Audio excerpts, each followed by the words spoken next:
Doctor Zakir নায়েকের বাংলাদেশে আসার খবর পেয়ে কড়া বার্তা দিয়েছিল দিল্লি। এবার সেই বার্তার স্পষ্ট জবাব দিল ঢাকা। ভারতের কঠোর সমালোচনা করেছেন প্রধান উপদেষ্টা ডক্টর মোহাম্মদ ইউনূস। বিশ্বখ্যাত Islamic scholar doctor Zakir Naik আগামী 28 নভেম্বর বাংলাদেশে আসার সম্ভাবনা রয়েছে এই ইসলামিক স্কলারের।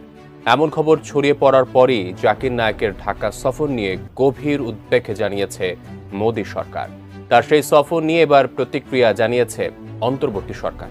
ধর্মপ্রচারক ডক্টর জাকির নায়েককে এবার প্রায় 1 মাসের জন্য রাষ্ট্রীয় অতিথি হিসেবে বরণ করে নিতে চলেছে বাংলাদেশ। আর এই এক সিদ্ধান্তে যেন কূটনৈতিক পারমাণবিক বিস্ফোরণ ঘটেছে দক্ষিণ এশিয়ায়। ফুঁসে উঠেছে ভারত। এই গণঅভ্যুত্থানে ক্ষমতাচ্যুত হয়ে ভারতে পালিয়ে যাওয়া মানবতা বিরোধী অপরাধ মামলার আসামি শেখ হাসিনাকে ফেরত দেওয়ার বিষয়ে দিল্লি চুপ থাকলেও জাকিরের বিরুদ্ধে পদক্ষেপ নেওয়ার পরামর্শ দিয়েছেন জয়সওয়াল। ডক্টর জাকির নায়েক কি ভারতের সম্পদ? এটা মোদী সরকারের একটা চক্রান্তমূলক একটা সিদ্ধান্ত। উনি বাংলাদেশের কথা বললে এটা তো আমাদের জন্যই ভালো। তার কোনো রাইটসই নাই যে আবার ব্যাক করে তাকে ভারতে দেওয়ার জন্য। যেমন শেখ হাসিনা চলে গেছে, উনি তো আমাদের হাতে তুলে দিতে আসছে না ভারত সরকার। আমাদের দেশে আসবে, এটা আমাদের একটা বিশাল একটা গর্বের বিষয়। ভারত কখনোই বাংলাদেশের উন্নত চায়নি, কারণ দীর্ঘ 16 বছর ধরে এদেশের ফ্যাসিস্ট শেখ হাসিনা সে এদেশের জনগণের উপর অন্যায় অবিচার করে গেছে। এবং এই 24-এর গণ অভ্যুত্থানের সময়ও এই ফ্যাসিস্ট শেখ হাসিনা সে হাজার হাজার জনগণকে হত্যা করে এই বাংলাদেশ ত্যাগ করে ভারতে গিয়ে আশ্রয় নিয়েছে। এবং সেই শেখ হাসিনাকে ভারতের নরেন্দ্র মোদী সে আশ্রয় দিয়েছে। এবং এরপরেও ভারতের নরেন্দ্র মোদী ও ফ্যাসিস্ট শেখ হাসিনা মিলে বিভিন্ন রকমের ষড়যন্ত্র একের পর এক করে বাংলাদেশকে নিচে নামানোর চেষ্টা করেছে, তবে তাদের সফলতা ব্যর্থ হয়েছে। আর যেই কারণেই এবার আন্তর্জাতিক ইসলামীয় শিক্ষক জাকির নায়েক সে বাংলাদেশে আসতে চলেছে। এবং যেই কারণেই ভারতের নরেন্দ্র মোদী সে দাবি করেছে যে এই জাকির নায়েক সে বাংলাদেশে আসতে পারবে না এবং তাকে বাংলাদেশে যে কোনোভাবেই আসতে দিবে না। আর এই কারণেই এদেশের বর্তমান অন্তর্বর্তী সরকার তিনি কড়া বার্তা দিয়েছে ভারতকে অনুসরণ করে যে জাকির নায়েক সে তো বাংলাদেশে আসবে এবং এর পাশাপাশি ভারতের ফ্যাসিস্ট শেখ হাসিনা তাকে অপরাধী হিসেবে গ্রেফতার করে বাংলাদেশে আমাদের হাতে তুলে দিতে হবে। সে বিষয়ে দেখেছেন ভিডিও শুরুতে কিছু অংশ শিরোনাম, এবার দেখবেন সম্পূর্ণ ভিডিওর বিস্তারিত। তার আগে ভিডিও অন করে যারা সাবস্ক্রাইব করেছেন তাদেরকে ধন্যবাদ, আর যারা এখনও সাবস্ক্রাইব করেন নাই তাদের কাছে অনুরোধ সাবস্ক্রাইব করে পাশে থাকা বেল আইকনটি বাজিয়ে দেবেন। তো দর্শক চলুন এবার আমরা দেখব যে ইসলামীয় শিক্ষক জাকির নায়েক তিনি আমাদের দেশে আসতে চলেছেন এবং যেই কারণেই এদেশের বর্তমান অন্তর্বর্তী সরকার ডক্টর ইউনূস তিনি ভারতের নরেন্দ্র মোদীকে কড়া বার্তা দিয়েছে যে ভারতে পালিয়ে থাকা ফ্যাসিস্ট শেখ হাসিনাকে অপরাধী হিসেবে গ্রেফতার করে এদেশে ফেরত পাঠাতে হবে। এর পূর্বে একটু দেখে আসবো চলুন এদেশের জনগণ এই জাকির নায়েককে নিয়ে কে কি বলে। আমরা এই বিষয়টা প্রথমে দেখে তারপর ওই বিষয়টা দেখব। ধৈর্য ধরে একটা লাইক দিয়ে সম্পূর্ণ ভিডিও দেখতে থাকুন। আসলে এটা তো ঠিক না, তো একটা ইসলামিক চিন্তাবিদ, উনি তো ইসলামের কথা বলে, ভালো কথাই বলে। আমি তো ওনার অনেক ভিডিও দেখছি, কিন্তু এটা বাংলাদেশে আমাদের উনি তো বাংলাদেশেরই না, তো উনি বাংলাদেশে থাকলে উনি বাংলাদেশের কথা বললে এটা তো আমাদের জন্যই ভালো। তো ভারত যদি নিয়ে যায়, এমনি তো ভারত আমাদের পরে এমনি তো খেপা, তারপরে যদি উনারে নেয় তাহলে তো আমাদের অনেক ক্ষতি হবে। তখন তো ভারতের পক্ষেই কথা বলবে, তখন তো আমাদের পক্ষে কথা বলবে না। আমরা চেষ্টা করি যাতে আলহামদুলিল্লাহ সে আমাদের পক্ষেই আমাদের দেশেই থাকুক, ইসলামের কথাই বলুক। সে মুসলমানের প্রতি একটা মনে করেন আঘাত। মোদীর সরকারের উচিতই না যে তাকে বাংলাদেশে আসলে তার কোনো রাইটসই নাই যে আবার ব্যাক করে তাকে ভারতে দেওয়ার জন্য। সে আমাদের মুসলিম জাতির একজন গর্ব, সে একজন মুসলিম স্কলার। সেই সুবাদে আমি বলতে পারি যে এটা মোদী সরকারের একটা চক্রান্তমূলক একটা সিদ্ধান্ত যে বাংলাদেশে আসলে বাংলাদেশ থেকে আবার তাকে ভারতে ব্যাক করে নেওয়ার জন্য। এটা অনুচিত, অযৌক্তিক একটা দাবি। ডক্টর জাকির নায়েক কি ভারতের সম্পদ? আপনার যে ওনাকে অ্যারেস্ট করবে বা হস্তান্তর করবে কি কারণে? ঠিক আছে, আসলে কি ডক্টর জাকির নায়েক দেখে ভারত ভয় পায়? ডক্টর জাকির নায়েক বাংলাদেশে আসুক, উনি তো নির্দোষী, ওনারে দোষী বানানো হয়েছে। উনি আসুক, ওনার বক্তব্য ইনশাল্লাহ সবাই শুনবে। বিভিন্ন দেশে ইসলামিক কাজ করে ইসলামে দাওয়াত দেয়, তো এই সুবাদে একটা রাষ্ট্রে দাওয়াতের উদ্দেশ্যে সে আসছে। এখন কেন তাকে হস্তান্তর করা হবে? অবশ্যই ভারত থেকে তাকে নিষিদ্ধ করা হয়েছে। তিনি তো অন্য স্থানে আছে এখন, আমি মনে করি হস্তান্তর না করা উচিত। লিগ্যাল প্রক্রিয়ার মাধ্যমে সে আসতেছে, সম্মানের সহিত আসবে এবং সম্মানের সহিত যাবে, আমি এটাই মনে করি। যেমন শেখ হাসিনা চলে গেছে, উনি তো আমাদের হাতে তুলে দিতে আসছে না ভারত সরকার। আমরা ওদের দেশের আসামি গিয়ে মিথ্যা মামলা দিয়ে তার বিরুদ্ধে করছে, ওটা জাকির নায়েককে আমরা কেন তাদের হাতে তুলে দেবো? এটাই আমাদের যৌক্তিক। উনি আসতেছে আমাদের বাংলাদেশে, এটা আমাদের আরো ভালো। ভারতের এটা দাবি সম্পূর্ণ অনুযুক্তিক এবং আমরা চাই জাকির নায়েক আসুক, রাষ্ট্রীয় সম্মান দেওয়া হোক। তার বাংলাদেশে আসাকে আমি অত্যন্ত গুরুত্বের সাথে দেখতেছি। আসতে পারে, সে দেশের সম্পর্কে কথা বলে, ইসলাম সম্পর্কে কথা বলবে, ভালো কথা বলবে। সে তো আর কোনো দলীয়ভাবে, কোনো সরকারিভাবে কোনো কথা বলবে না। সে দেশ রাষ্ট্র হিসাবে কিভাবে ভালো মানুষ চলতে পারে, জাতি বিজাতি কিভাবে একে অপরকে বুঝতে পারে, একেবারে সাথে মিলেমিশে কাজ করতে পারে, একেবারে সাথে কিভাবে ভালোবাসা সৃষ্টি হতে পারে, সেই কথা বলবে, তো অন্য কোনো কথা বলবে না। জাকির নায়েক একজন ভালো মানুষ, ওনার যে কথাবার্তা ওনার কাছে খুব ভালো ইসলামিক কথাবার্তা বলে। আমরা মুসলমান হিসাবে ওনারা আমি খুব পছন্দ করি, ওনার কথা আমার কাছে খুবই ভালো লাগে। একটা স্বাধীন দেশে একজন নাগরিক আসবেন, সেক্ষেত্রে ওই দেশের এখতিয়ার আছে এটা ওনাকে আনার, দাওয়াত করে আনার, সেক্ষেত্রে অন্য দেশ থেকে ওখানে কিছু বলতে পারে না। তো আমরা এটা নিন্দা জানাই।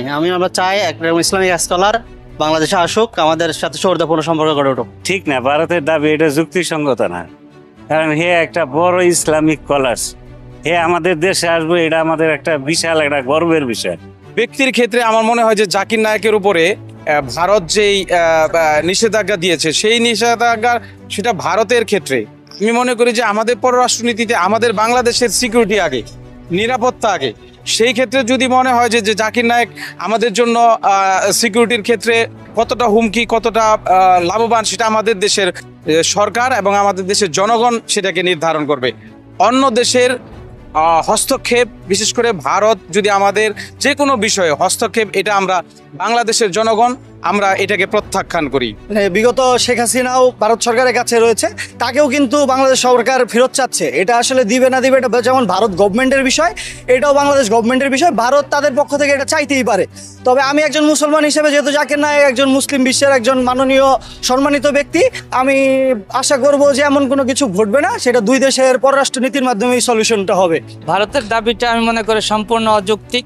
তারা যেহেতু মুশরিক দেশ, তারা কোনো একজন নিষ্ঠাবান জ্ঞানী মুসলমান যারা ওদের ধর্ম নিয়ে কথা বলে, তাদের কোনো অবস্থাতেই পছন্দ করবে না। তারা যেহেতু শেখ হাসিনার আশ্রয় দিছে, তার প্রতিবাদে আমরা যেহেতু প্রতিবাদ করতেছি, তো তার পাল্টা জবাব হিসাবে তারা বলতেছে যে জাকির নায়েককে তাদের কাছে হস্তান্তর করা হোক। এটা আমাদের চাপে রাখার জন্য মনে হয় বলা। আমেরিকা যার বন্ধু, তার শত্রু দরকার হয় না। ইন্ডিয়া যাকে শত্রু মনে করবে, তার চাইতে ফ্রেশ ম্যানার নাই। ইন্ডিয়া যেহেতু খারাপ বলেছে, অর্থাৎ জাকির নায়েক যে ভালো এর সার্টিফিকেট পেয়েছি আমরা। যদি আলহামদুলিল্লাহ জাকির নায়েক বাংলাদেশে আসে, বাংলাদেশের জন্য একটা বড় সৌভাগ্যের বিষয়। শাখাগত মাসালার ব্যাপারে কোনো আলেমের ভিন্নমত থাকতেই পারে, কিন্তু ডাক্তার জাকির নায়েকের যে যোগ্যতা ইসলামিক স্কলার হিসেবে, তার যে পলিসি, এটাকে সেলুট করতেই হবে। যারা করবেন না তাদের বিষয়। আমরা এটাকে ধন্যবাদ জানাই, স্বাগত জানাই। শত্রু আমেরিকা যার বন্ধু, তার শত্রু দরকার হয় না। ইন্ডিয়া যাকে শত্রু মনে করবে, তার চাইতে ফ্রেশ ম্যানার নাই। ইন্ডিয়া যাকে বন্ধু মনে করবে, তার চাইতে নিকৃষ্ট মানুষও নাই। এই বাংলাদেশের 24-এ গণহত্যাকারী 2000 লোককে হত্যা করারকারী যে ব্যক্তি শেখ হাসিনাকে তারা আশ্রয় দিয়েছে, তাহলে ওর চাইতে খারাপ লোক আর কি হতে পারে? অতএব ইন্ডিয়া যেহেতু খারাপ বলেছে, অর্থাৎ জাকির নায়েক যে ভালো এর সার্টিফিকেট পেয়েছি আমরা। আসসালামু আলাইকুম রহমতুল্লাহ। আমি অধ্যক্ষ ডক্টর মোহাম্মদ গোলাম কিবরিয়া, বাংলাদেশ মুসলিম নিকারিস্টা কল্যাণ সমিতির প্রেসিডেন্ট। আজকে আয়োজনটা হচ্ছে মূলত আমাদের তামিল মিলাত ঐতিহ্যবাহী মাদ্রাসা প্রাক্তন ছাত্রদের একটা মিলন মেলা। এটা মানে এখানে আমাদের ছাত্র ভাইদেরকে পেয়ে আমরা যেন আপন হারানো ভাইগুলোকে ফিরে পেয়েছি, এরকম একটা আনন্দ ঘন পরিবেশ। আপনি দেখবেন এক একজন ছাত্র, এক একজন স্কলার যে যেখানে আছে, এই তামিল মিলাতের প্রতিটা ছাত্র তাদের অবস্থানটাকে সুদৃঢ় করে রেখেছে। আপনি দেখেন ডাকসু, রাকসু, জাকসু, চাকসু সবগুলোতে নির্বাচিত হয়েছেন যারা, সব তামিল মিলাতের ছাত্র অধিকাংশ। তো এমনিভাবে আপনার ঢাকা বিশ্ববিদ্যালয়ে আমাদের টিচার আছে প্রায় 70 জনের উপরে তামিল মিলাতের ছাত্র, বিভিন্ন জায়গায় আছে। এই অনুষ্ঠানটা করতে পারে আমরা মহান রব্বুল আলমীর কাছে শুকরিয়া জ্ঞাপন করছি। না, এটি আমাদের প্রথম উদ্যোগও নেওয়া হয়নি, এটা নতুন উদ্যোগ নিয়ে করা হয়েছে। এখানে আপনার ওই ছাত্রদের মানে অতিথি যারা আছে তাদের বক্তব্য থাকবে এবং ছাত্রদের মধ্যে দীর্ঘদিন পরে ফিরে পাওয়া। আমরা যখন ছাত্র ছিলাম তখন তো ইয়াং ম্যান ছিলাম, যুবক ছিলাম, মানে আমরা 23-24 বছরের যুবক ছিলাম, কামিল যখন পাশ করি তখন। এখন তো এক একজন দেখছেন আমার দাঁড়িয়ে অবস্থা দেখে সবাই তো এরকম হয়ে গেছে। এই দীর্ঘদিনের এক একটা মানে অভিজ্ঞতা, দুঃখ বেদনা, আনন্দ শেয়ার করা যাচ্ছে মেইন উদ্দেশ্য আমাদের। বিশ্বখ্যাত Islamic scholar doctor Zakir Naik আগামী 28 নভেম্বর বাংলাদেশে আসার সম্ভাবনা রয়েছে এই ইসলামিক স্কলারের। এমন খবর ছড়িয়ে পড়ার পরই জাকির নায়েকের ঢাকা সফর নিয়ে গভীর উদ্বেগ জানিয়েছে মোদী সরকার। তার সেই সফর নিয়ে এবার প্রতিক্রিয়া জানিয়েছে অন্তর্বর্তী সরকার। বিস্তারিত জানাচ্ছেন শেখ ফরিদ। আগামী 28 নভেম্বর বাংলাদেশ সফরে আসছেন জনপ্রিয় ইসলামিক বক্তা ও গবেষক ডাক্তার জাকির নায়েক। তার সফর নিয়ে গত 30 অক্টোবর গভীর উদ্বেগ জানিয়েছে মোদী সরকার। এই বিষয়ে এবার প্রতিক্রিয়া জানিয়েছে বাংলাদেশ। জাকির নায়েকের সম্ভাব্য বাংলাদেশ সফর প্রসঙ্গে ভারতের পররাষ্ট্র মন্ত্রণালয়ের মুখপাত্রের মন্তব্য নজরে এসেছে বলে জানিয়েছে ঢাকা। 1 নভেম্বর বিষয়টি নিশ্চিত করেছেন বাংলাদেশ পররাষ্ট্র মন্ত্রণালয়ের মুখপাত্র SM মাহবুবুল আলম। তিনি জানান, ভারতের পররাষ্ট্র মন্ত্রণালয়ের মুখপাত্র একজন বিশিষ্ট ইসলামিক স্কলার বা ধর্মীয় ব্যক্তিত্বের সম্ভাব্য বাংলাদেশ সফর প্রসঙ্গে যে মন্তব্য করেছেন তা বাংলাদেশের নজরে এসেছে। তারাও বিশ্বাস করে কোনো দেশের অন্য দেশের কোনো অভিযুক্ত বা পলাতক ব্যক্তিকে আশ্রয় দেওয়া উচিত নয়। এর আগে গত 30 অক্টোবর ভারতের পররাষ্ট্র মন্ত্রণালয়ের নিয়মিত সংবাদ সম্মেলনে মুখপাত্র রণধীর জয়সওয়াল সাংবাদিকদের প্রশ্নের জবাবে জানান, ভারত আশা করে জাকির নায়েক ঢাকা সফর এলে তার বিরুদ্ধে বাংলাদেশ সরকার যথাযথ পদক্ষেপ নেবে এবং নয়াদিল্লির নিরাপত্তা সংক্রান্ত উদ্বেগ দূর করবে। রণধীর জয়সওয়াল আরও জানান, তিনি একজন পলাতক আসামি, ভারতে তার খোঁজ চলছে। তাই নয়াদিল্লির আশা, তিনি যেখানেই যাক সেখানকার লোকেরা তার বিরুদ্ধে যথাযথ ব্যবস্থা নেবে, নয়াদিল্লির নিরাপত্তার উদ্বেগগুলো পূরণ করবে। Zakir Naik being invited, well, he's a fugitive, he's wanted in India, so we expect that wherever he goes, those people will take due action against him and meet our security concerns. Spark event management সূত্রে জানা যায়, আগামী 28 November ঢাকায় আসতে পারেন বিশ্বখ্যাত Islamic ব্যক্তিত্ব doctor Zakir Naik. বাংলাদেশে 2 দিনের সফরে এসে একটি দাতব্য অনুষ্ঠানে অংশ নেয়ার কথা রয়েছে। ধন্যবাদ এতক্ষণ সাথে থাকার জন্য। প্রিয় দর্শক শ্রোতারা, এরকম নিত্য নতুন নিউজ পেতে আমাদের সাথে থাকবেন এবং আজকের ভিডিও এ পর্যন্ত। নতুন কোনো ভিডিওতে কথা বলবো নতুন কোনো বিষয় নিয়ে। ততক্ষণ ভালো থাকবেন, সাথে থাকবেন। আসসালামু আলাইকুম, আল্লাহ হাফেজ।